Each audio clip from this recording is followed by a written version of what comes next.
Hello guys, જય માતાજી। આજે આપણે બનાવવાના છે ડી10 સાબુ। બે સાબુ ઓગળવા મૂક્યો હતો, ઓગળી ગયો છે અને ડી10 સાબુની પેસ્ટ પણ આપણે તૈયાર કરી દીધેલી છે।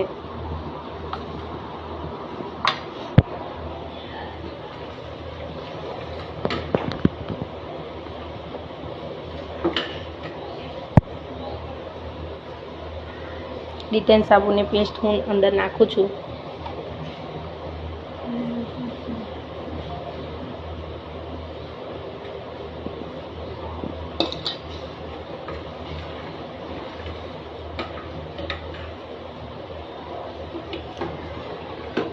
કલર આપણે બદલાઈ ગયો છે, જોઈ શકો છો તમે કે ડી10 સાબુની પેસ્ટ નાખતા તે કલર કેવો બદલી ગયો।